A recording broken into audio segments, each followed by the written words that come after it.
Now back to Inside West Virginia Politics with Mark Curtis.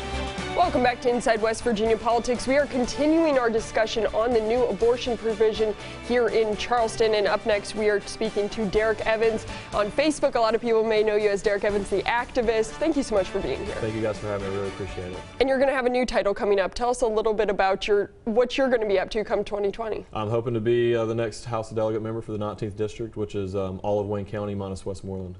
And what inspired you to run for office now? You know, there's been a lot of things that's inspired me to do that. Part of that is Christian values falling by the wayside in the state of West Virginia, and I want to bring Christian values back to the state of West Virginia. And one of those is the pro-life movement that I've been a part of. And there's been some provisions and things like that come about, and that kind of led me to go ahead and sign my paperwork and throw my name in the ring. West Virginia is obviously known as a fairly conservative state. Which part of the values do you think have fallen by the wayside? Well, you know, first of all, like I said, I'm pro-life 100%. I think we need to do a lot of things to move the pro-life movement forward. Heartbeat bill kind of died in committee this year. I wasn't happy about that. And I think we need to do some things to defund abortion side of the clinics at the state level. And then there was also some other issues I'm worried about coming down in the future, such as, you know, I got 2 little girls, and I don't think that a biological male should be using a bathroom with my little girls. And then that was kind of proposed this past year in the session, and that's a concern of mine, and I don't want that to happen.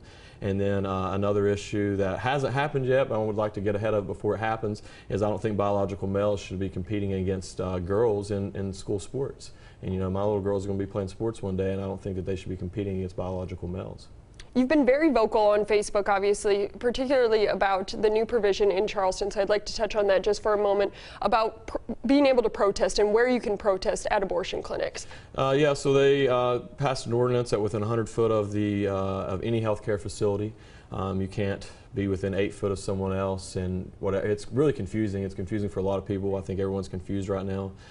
So we'll just have to play that by ear and see how it goes. But it's not just for abortion clinics, it's also for healthcare facilities. I'm not for sure if the hospitals here in Charleston are a union or not, but if that's the case, then they won't be allowed to picket outside there if they was ever go on strike. And then this, you know, there's some other concerns such as pastors and preachers going around to the hospitals praying for people.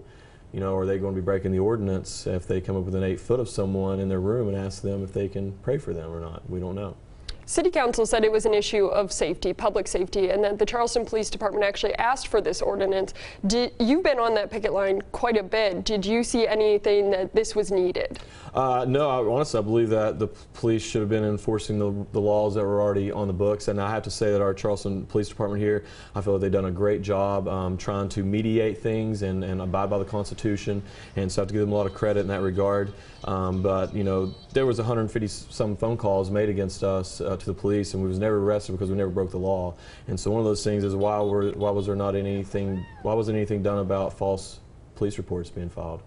And so obviously if you're running for the House of Delegates, there are multiple other issues going on. We're about to go into a special session on education reform. What is your stance on education reform and what needs to be done in West Virginia? Well, first of all, I don't like any bill that's that big. I think that's one of the issues. You know, there's some things in there that I like about that bill and some things that I don't. I'm the oldest of 5 kids raised by a single mother who was a school teacher. And I watched my mother struggle to keep food on the table. Women, we'd have been happy to make it paycheck to paycheck. And when my mom would get paid, if she needed school supplies, she would go buy school supplies out of her paycheck, knowing good and well the following week she'd have to walk 3 miles one way to get to work because she didn't have money to put gas in a car. And so I support our teachers and our school service personnel at the end of the day. I'll always support them. Having said that, I was also a school teacher for 4 years, so I've seen firsthand what they're struggling and dealing with, and so I think we need to give them some support. I can't speak for the rest of the state, but we have some amazing teachers who love our kids in Wayne County, West Virginia, and I want to support them. Having said that, I do believe in some sort of school choice. I don't know why they can't just maybe give the power back to the local Board of Educations. We'd have 55 charter school districts right here in West Virginia if they give the power back to the actual communities. And so I think we need to do that. I support tax credits for homeschool families. I don't think that any family or child should be punished because they perform better in a homeschool environment. And then also support the TBO bill, which will allow homeschool kids to participate in school sports. So I think those are some things we need to do.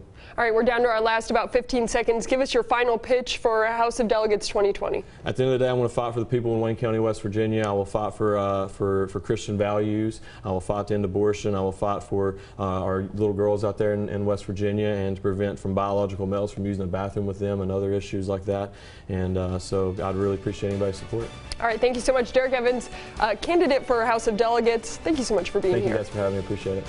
And thank you so much for joining us on Inside West Virginia Politics. You can catch Inside West Virginia Politics wherever you find your podcast and more on our website.